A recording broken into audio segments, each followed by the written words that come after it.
Bonjour à vous tous, ici Glenn Beauchemin. Aujourd'hui, je vous parle du sujet « Comment cibler vos opportunités ».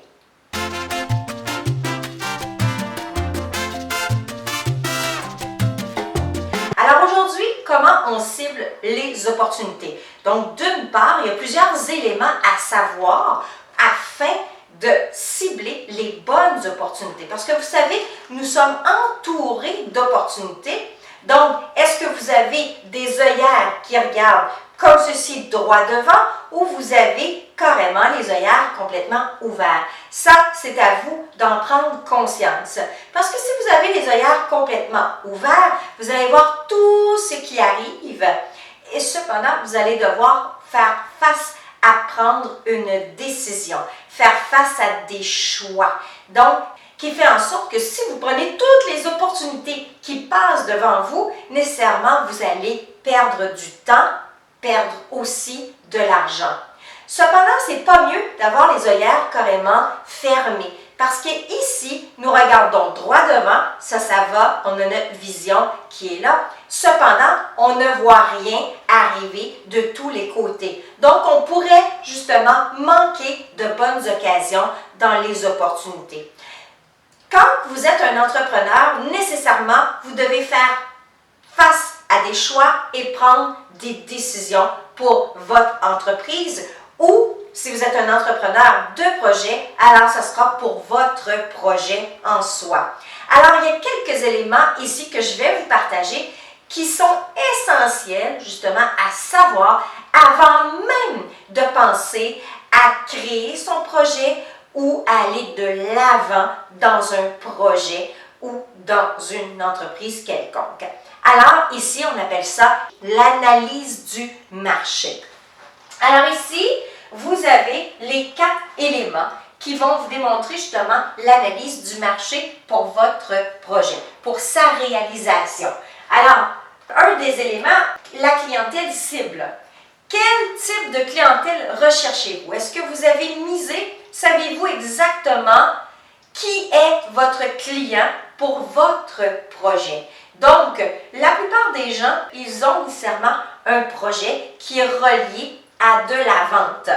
Pourquoi? Parce que vous savez que dans la vie, la vente fait partie de tout. Si vous êtes un employé et que vous devez vous trouver un emploi, nécessairement, vous allez devoir vendre quelque chose qui est vous-même. Alors, c'est de savoir à ce moment-ci, savoir, ici je vais me placer de l'autre côté, l'offre et la demande. Alors, vous devez savoir si il y a des demandes dans l'emploi que vous recherchez. Vous êtes l'offre. Si vous êtes une entreprise ou un entrepreneur à projet, eh bien, c'est un peu la même chose. Vous devez trouver le type de clientèle que vous recherchez. Donc, clientèle, c'est un sens large du mot. Ce n'est pas nécessairement dire que c'est un client qui doit acheter un produit ou un service, mais simplement des ressources dont vous avez besoin pour votre projet. Ça peut être aussi le type de clientèle. Alors ici, vous avez une offre, vous qui est votre service, votre projet, il y a une offre.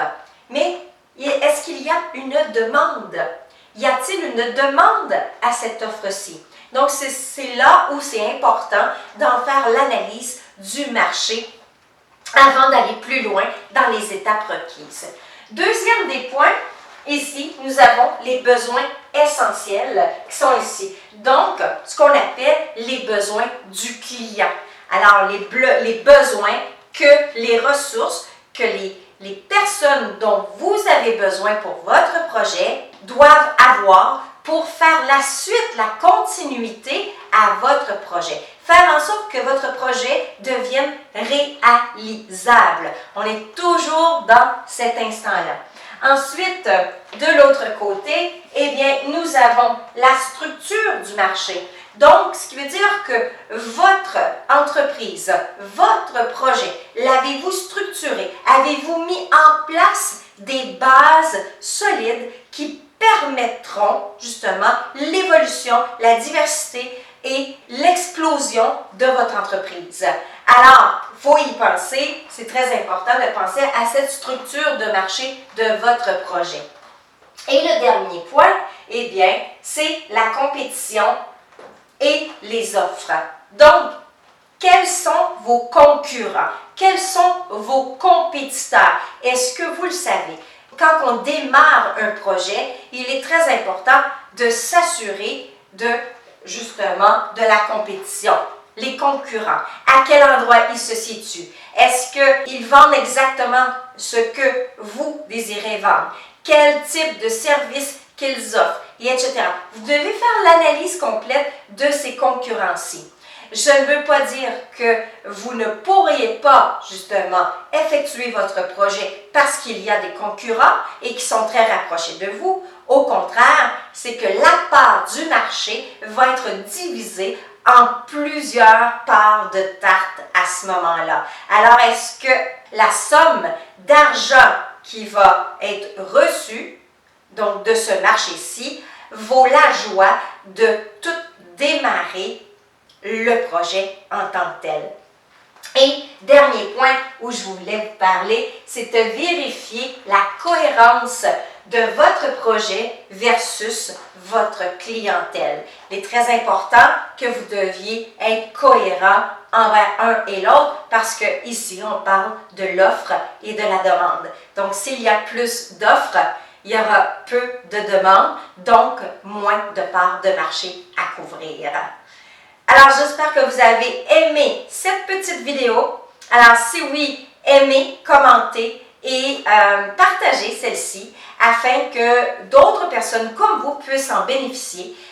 Et aussi, si vous désirez, eh bien, vous pouvez aller directement sur mon site internet guylaine-beauchemin.com et ainsi bénéficier, encore une fois, de tous les avantages que vous y trouverez et accéder à toutes nos formations. D'ailleurs, nous sommes en pré-lancement en ce moment et nous avons une formation sur le code d'attraction des affaires pour seulement que 20 $ ou 20 € si vous êtes en Europe. Alors, faites vite parce que le pré-lancement se termine tôt.